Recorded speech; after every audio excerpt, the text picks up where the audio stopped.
What's up, y'all? It's Legends World here.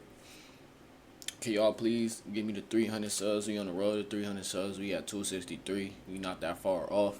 We 37 away. I'm just trying to hit this 300. You know what I'm saying? I'm trying to get 500 for my birthday. I appreciate y'all. This how much we got. Legends World. Y'all see. Please enjoy the video. Like, comment, subscribe. Roll to 300. I appreciate y'all. Thank you. Love y'all. And it goes a little something like. I'm finna watch the Tay-K documentary. Hold up.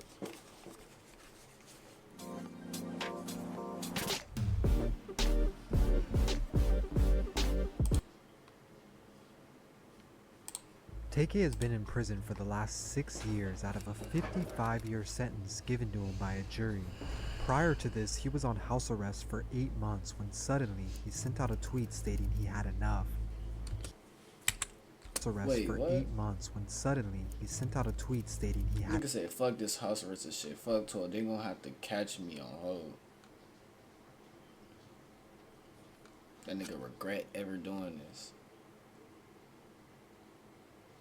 Why you, whether you at me? I searched up your username, but I couldn't find it. Like, it was too many accounts. How about this? Text my Instagram, it's CLE_MayJ. And when you text it, send me like a screenshot of your Discord, and then I'll text it. Because there's so many accounts when I looked up your name. Had enough. He and his best friend cut off their ankle monitors and said they were going on the run, and if police wanted them, they were going to have to come find them. It would take U.S. Marshals a 3-month nationwide search. Nationwide? Oh. When they eventually apprehended him on the other side of the country, with Tay-K taunting them every step of the way. Eventually, on June 30th, 2017, he was captured. But he had one more trick up his sleeve to show the world. Just hours after his arrest, a music video to his song titled The Race was published on a YouTube channel. After social media got a hold of it, there was no going back. Almost overnight, Tay-K would have a viral hit on his hands. People were now tuning into this story of a 17-year-old kid who ran from the police, made songs about it, and you couldn't even help but watch it. But nobody at the time knew the severity of his crimes. The blood of 2 innocent people had been shed. Taymor McIntyre ever so slightly rolled his head to the side as a judge announced his 55-year prison sentence for the murder of Ethan Walker. Now at 22 years old, he says he never had the chance to be an adult.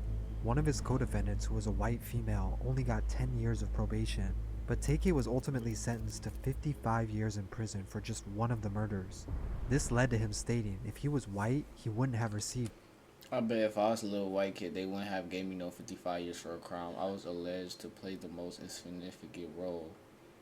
You know, when I was 16, they would have rightfully argued that my mind wasn't fully developed and gave me a rehabilitation and second and first chance. First chance at childhood. So do he think that they racist? Because he's black, they're gonna give him a real harsh sentence? Such a harsh punishment. All he wants is a second chance. You got the world going crazy right now? I heard something about it.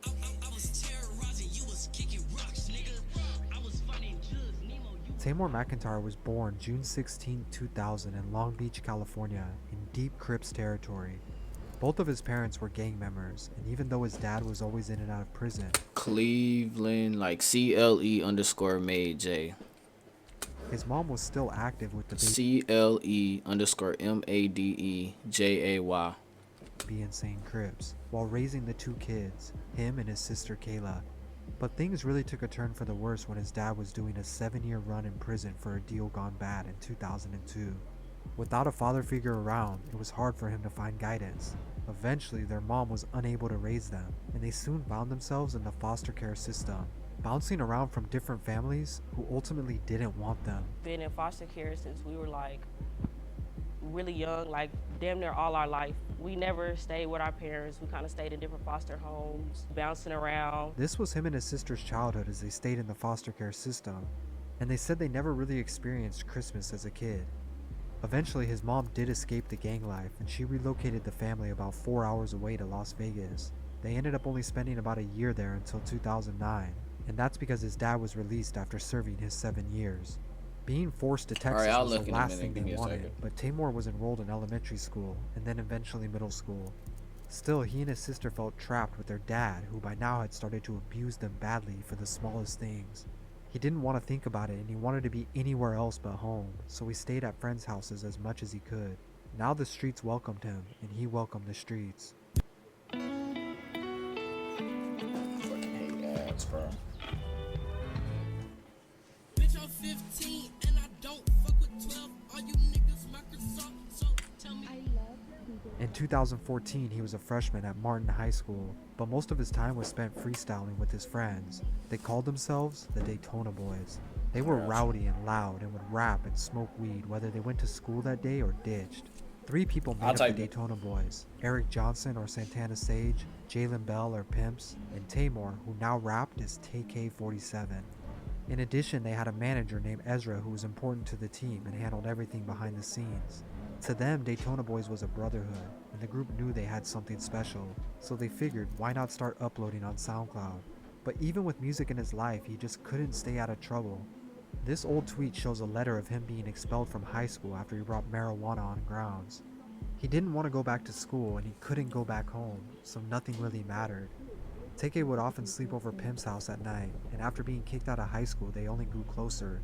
He was on his own at 15 years old. Now his full attention was on his music and social media, pushing the Daytona Boys as much as he could, being seen in interviews before anyone even knew who they were. Tay-K 47 from Daytona Boys. Pimpy's from Daytona Boys. Shout out to my nigga Ezra. And with their manager's help, they were even booking shows. After their shows would run into 2 a.m. and in the night, they were in the streets doing what they believed they had to do, robbing, stealing, and toting guns, and anyone who got in their way would learn with death. Shooting involved an exchange of words between 2 carloads of people who just left a party New Year's morning 2016. On December 31st, 2015, the Daytona Boys were at a New Year's show in Arlington and finished around 2 a.m. Santana Why does sound like Tommy though? Sage was the only one with a car, and he always drove everyone around, with Tay-K and Pimps in the front and back. They left and pulled up to a stoplight when another vehicle pulled alongside them. From here forward, it's unsure what exactly happened next, but we do know that Santana Sage fired a gun into the other vehicle, killing a 21-year-old college student, Sarah Mushlanger, in cold blood, driving off with Tay-K and Pimps as the passengers. He was later arrested after police used his Twitter account to match the vehicle. It was a series of Twitter posts that they say led them to Johnson all the way from this New Year's Eve. See, that's how people get caught up. They'll do something and then post all about it. Party that they say he attended. His defense was that the Daytona Boys were being called racial slurs by the other car, and that provoked Santana, but he only meant to scare them with the gunshots. But it didn't matter. An innocent girl was dead, and her parents were left to wonder why. We'll be okay. Tay-K and Pimps, however, were both minors and faced no charges. Their names weren't even mentioned in court, and when you can just walk away from something that big, it makes you feel invincible. After a 6-month trial, a jury only took 3 hours to find Santana Sage guilty and gave him 44 years in prison. We, the jury, find the defendant, Eric Jamal Johnson, guilty of the offense of murder. Tay-K was still only 15 years old at that time. He had no money, nowhere to live, and was not legally allowed to work. He needed a way to survive, and he had to do something.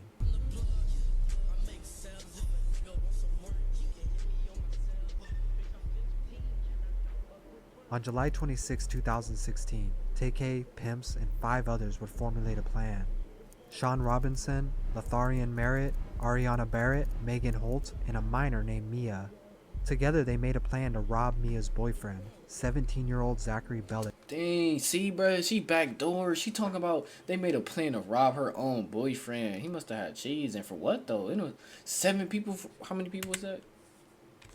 Robinson, 1, Lotharian 2, Merritt, Ariana 3, Barrett, Megan Holt, 4, and a minor named Mia. 5, Together, 6, they made 6 people just to rob one dude. Made a plan to rob Mia's boyfriend, 17-year-old Zachary Bellick, while he was inside of his home.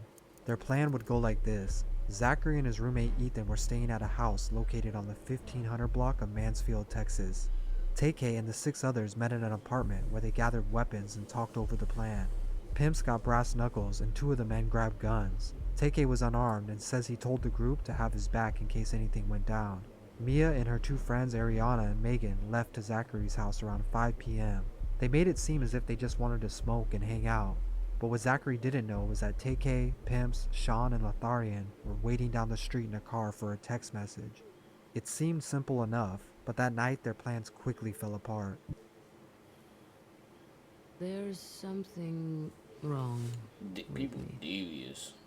They had a whole plan set up for one dude. 6, 7 people. When the three girls arrived, they were surprised to see there was a lot more people in the home than they expected, and this pushed their plans back by hours. But they couldn't wait forever. 10 p.m. was approaching. Tay-K and the others became impatient as well, feeling like it was now or never.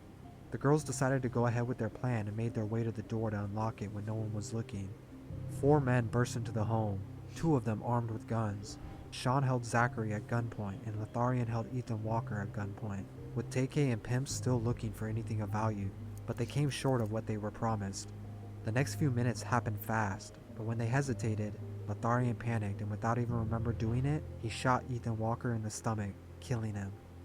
Sean would panic at the same time after hearing the first shot go off, and he would shoot Zachary, striking him in his shoulder, but only injuring him. They knew they messed up, and it was only a matter of time of when they got caught. In this now famous video that shows Tay-K crying during his interrogation, prosecutors and investigators were trying to figure out what exactly happened that night. He finally broke down and admitted to robbing, but he says he never shot or knew that anyone would be killed. New at 6, video of teen rapper Appreciate Tay-K the 5 as people police being in the question stream. him about his role in a deadly home invasion in Mansfield. He had just turned 16 years old and was being held in juvenile detention for 2 weeks until an adult could pick him up. His sister Kayla had just bought her apartment after saving up for months and could now be his guardian since she turned 18. I had got my apartment. Like I said, we didn't have a lot of family like that. In Kimbo, you get released. Juveniles get released. They, at some point, they're gonna get released. You know, so like, he got released to me. I had my apartment. I was 18. He was officially released by a juvenile court judge only if he agreed to wear a constant surveillance ankle monitor. Pimps was also released on house arrest and stayed close with Tay-K, where they would talk online every night. Police kept Kayla's apartment on constant surveillance and pulled over anyone who left their building. Tay-K spent most of his time online, tweeting out things like this, asking his friends to come over and record since he was on house arrest. Releasing only a few songs on SoundCloud at the time, he was saving the rest for something else. The world hadn't really heard of Tay-K's name yet, but he saw a marketing opportunity where nobody else did. From July of 2016 all the way to March of 2017, almost 8 months, he stayed locked in his room thinking about his next move. The stress was getting to him. Although only 16, he was looking to be charged as an adult. He had no lawyer, no money, and didn't know what was going to happen to him. Then he had an idea. Blast crack phones like a vase. Pop a nigga, then I go out my way.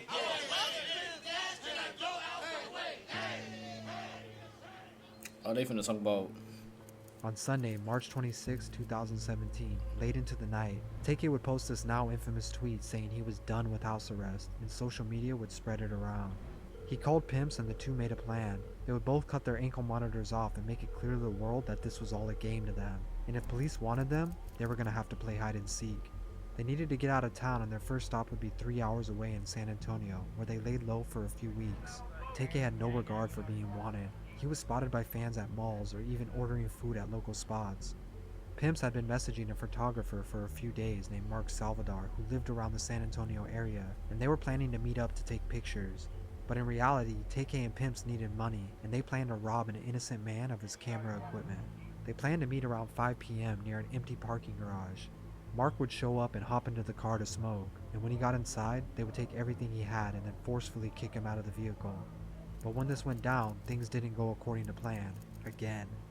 Mark began yelling as loud as he could for help, and he ran toward the street. They sped up after him, trying to run him over, but he landed on the hood and held on as they drove off. They had to pull into a Chick-fil-A parking lot nearby to get him off. When the car stopped, Mark got up, stomped on the windshield as hard as he could, breaking it.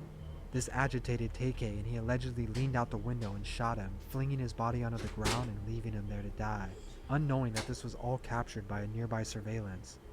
Now only one thing mattered to Tay-K and Pimps. They had the camera equipment and a little bit of money to get to their next stop, but they needed to stop by home in Arlington first.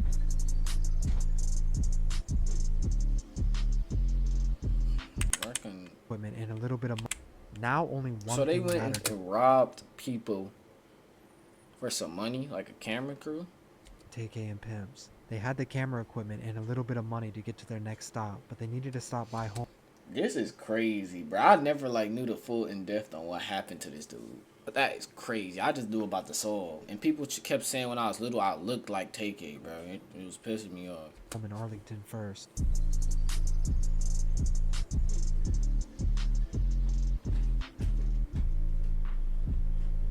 By now, San Antonio police had already tied Tay-K and pimps to the murder of Mark from last month at Chick-fil-A.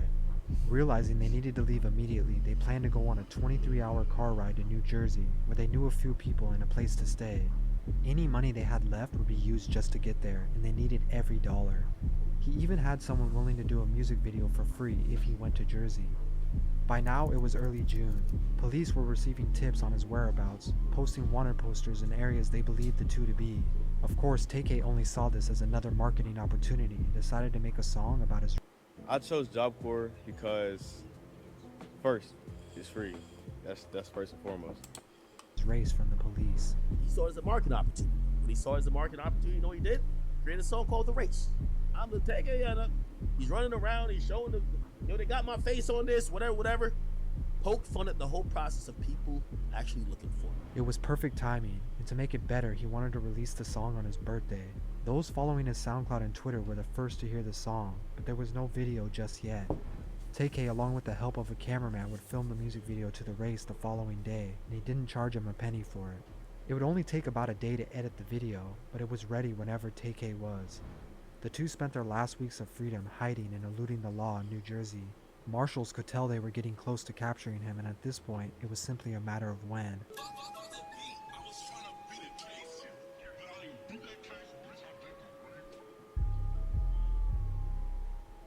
Exactly 2 weeks after his birthday, both were eventually apprehended in a New Jersey home. A total of 3 months spanning 96 days, and the race had finally ended June 30th, 2017. But Tay-K still had one more trick up his sleeve, and he wanted the whole world to know his story before he went down. Just 2 hours after he was arrested, the music video to The Race was uploaded to YouTube.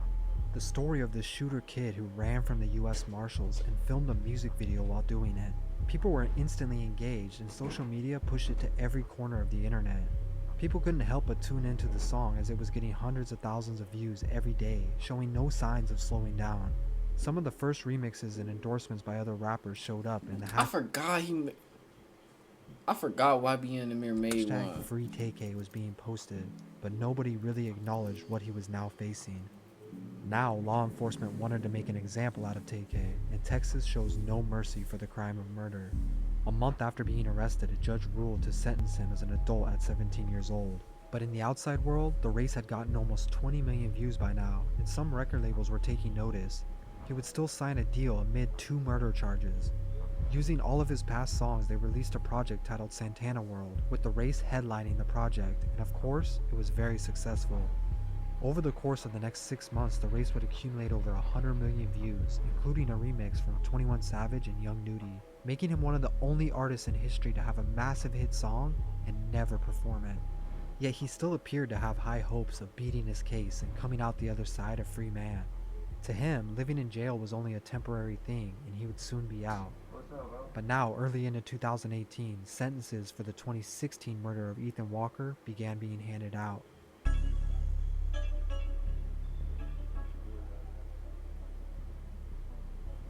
The first to go down was Megan Holt, who was sentenced to 20 years in February.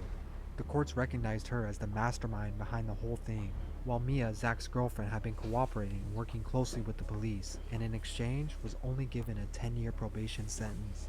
The dominoes around Tay-K were starting to fall.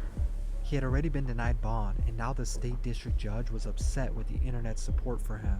Here's what he said: "It's my understanding that people throughout this country have free Tay-K signs up, and this court has a problem with that." Just after his bail was denied, Letharian Merritt was also sentenced to 40 years after being named the person who shot Ethan Walker and the gunman. Later in June, the media reported that Tay-K was being sued by Mark Salvador's parents for $1 million in damages for the Chick-fil-A killing. This is after finding out he had become a superstar since his capture almost a year before. The following month in July, the parents of Ethan Walker and Zachary Belote would follow suit, seeking an additional $1 million from the profits made off of the race. While this is happening, Adam 22 was able to get an exclusive 10-minute phone interview from jail where Tay-K would tell the world he was going to be out soon. That's crazy to think about that. You probably would have already seen the world right now if you weren't locked up. He not getting out though. Like watching this, he is not getting out. Like there's crazy amount of opportunities that be available to you right now. Yeah. I mean, they still gonna be there. I'm gonna be out soon, hopefully. But during this interview, he also made a huge mistake by admitting he had an iPad in his jail cell. I got a tablet. Like, I got an iPad. I be listening to music in the phone. Just days later, he would have a shakedown where the iPad was found, with Adam later even stating he felt guilty for it happening. The management did not ask me to remove the part where he talked about having an iPad. And so then he gets in solitary, all kinds of whatever additional charges because he had an iPad, and he's just in jail using the iPad. By August, Tay-K transferred from the Tarrant County Jail in Texas to a maximum security Long Evans Correction Center, being put into a solitary confinement cell for 23 hours a day. But he never lost his positive optimism, and he posted a picture of himself on Twitter. The caption read, "Live from the gates of hell." I said I'll do it in a minute. Hold on.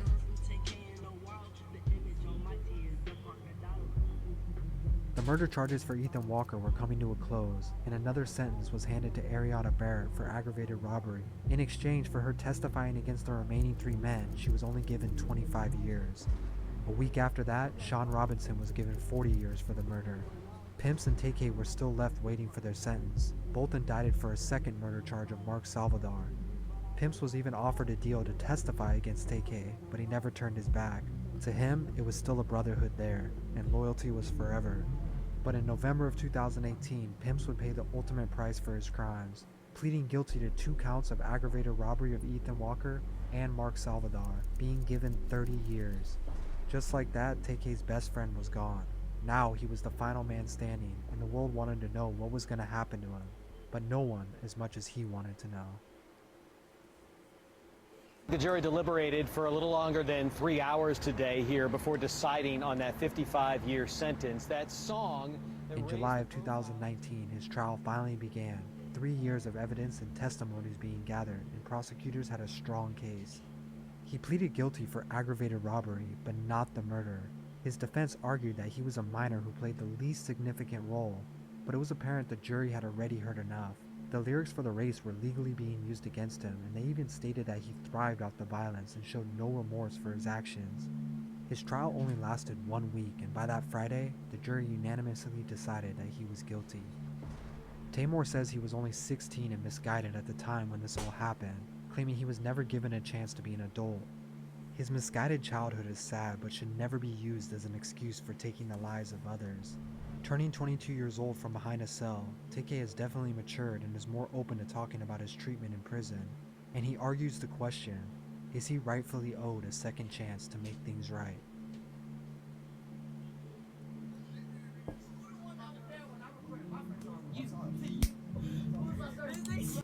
That was crazy, child.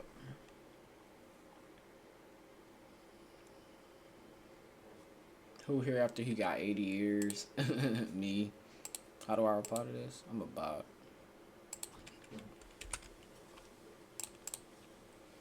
Might be the biggest one. What if? It has been 6 years.